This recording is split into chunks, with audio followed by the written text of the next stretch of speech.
America से बदले की आस में झुलस रहे ईरान ने आधी रात अमेरिकी एयरबेस पर हमला बोल दिया। अमेरिका का यह बेस कतर की राजधानी दोहा में मौजूद था। ईरान और इजराइल के बीच भीषण जंग छिड़ी हुई थी, मगर आधी रात कतर के लोग सहम गए। ईरान ने जब मिसाइलें दागी तो दोहा में रहने वाले केरल वासी बुरी तरह घबरा गए।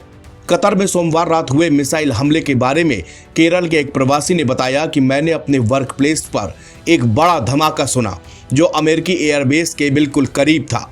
हमें हमले का कोई अलर्ट या चेतावनी नहीं मिली थी। मिसाइल हमले के बाद लोग घबरा गए और अपना काम छोड़कर दफ्तर से तुरंत भागे और अपने अपार्टमेंट में जाकर छिप गए। लोगों को महसूस होने लगा था कि ईरान और इजराइल हमले की आग दोहा तक पहुंच गई है। अपना नाम और पहचान ना बताने की शर्त में एक प्रवासी ने इंडियन एक्सप्रेस को बताया कि मैंने एयरबेस से धुएं का गुबार निकलता हुआ देखा। जब वो घर पहुंचा तो आसमान में और भी मिसाइलें थी। ये कुछ नजारा आतिशबाजी जैसा दिखाई दे रहा था। हर कोई घबराया हुआ था, हर कोई सदमे में था। हर किसी के दिमाग में सिर्फ एक बात चल रही थी कि क्या ईरान और इजराइल के जद में अब दोहा भी आ गया। मिडिल ईस्ट के दो देश आपस में भिड़ रहे थे, ये सबको पता था, मगर ये आग उनके देश भी पहुंच जाएगी इसका इल्म किसी को नहीं था। प्रत्यक्षदर्शी ने बताया कि हर कोई फोन पर बातचीत करने लगा, खबरें देखना शुरू कर दी, सोशल मीडिया खंगालना शुरू कर दिया। बाद में पता चला कि ईरान ने अमेरिकी एयरबेस पर तगड़ा अटैक किया है। सभी लोग सुरक्षित जगहों पर भागने लगे। एक के बाद एक आसमान से कई मिसाइलें दिखाई देने लगी। मिसाइल के कुछ हिस्से नीचे भी गिरे, इससे पब्लिक प्लेस में नुकसान पहुंचा है। शुरू में स्थिति बेहद नाजुक हो गई थी, मगर थोड़ी देर बाद स्थिति सामान्य होने लगी।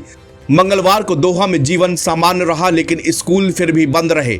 ना तो सरकार और ना ही भारतीय दूतावास ने किसी तरह का कोई प्रतिबंध जारी किया है। चूंकि एयरबेस आबादी वाले इलाकों से दूर है, इसलिए लोगों ने कहा कि हम खतरे से बाहर हैं।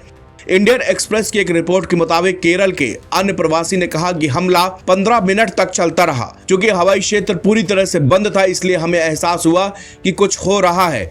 लेकिन दोहा में चीजें सामान्य है, क्योंकि सभी प्रोजेक्टाइल एयरबेस की ओर लक्षित थे जो शहर के बाहर है। बाद में सरकार ने इस घटनाक्रम की पुष्टि की और लोगों से चिंता न करने का आग्रह भी किया। अमेरिका के रविवार को किए गए हवाई हमलों का जवाब देते हुए ईरान ने सोमवार की रात कतर के अमेरिकी बेस पर हमला किया। ईरान ने अमेरिकी बेस पर मिसाइल दागने के बाद बदला पूरा हो जाने की बात कही। वहीं अमेरिका के प्रेसिडेंट डोनाल्ड ट्रंप ने ईरान के मिसाइल हमले को बेहद कमजोर बताते हुए इसका मजाक उड़ाया। ट्रंप ने ईरान की ओर से पहले ही दे दी गई चेतावनी के लिए उन्होंने धन्यवाद देते हुए कहा कि तेहरान ने अपने परमाणु स्थलों पर अमेरिकी B-2 स्टील बॉम्बर हमलों का जवाब देने का नाटक किया है। ईरान की ओर से कतर में अमेरिकी बेस पर कितनी मिसाइलें दागी गई ये स्पष्ट नहीं है। कतर ने शुरू में दावा किया कि 12 मिसाइलें थी, लेकिन बाद में इस आंकड़े को संशोधित करके 19 कर दिया गया। वहीं ट्रंप ने कहा कि ईरान की ओर से 14 मिसाइलें दागी गई। ट्रंप ने सोशल मीडिया पर लिखा कि 14 मिसाइलें दागी गई, जिसमें से 13 को गिरा दिया और एक को फ्री कर दिया गया क्योंकि ये खाली क्षेत्र से बाहर जा रही थी। NBT ऑनलाइन की रिपोर्ट।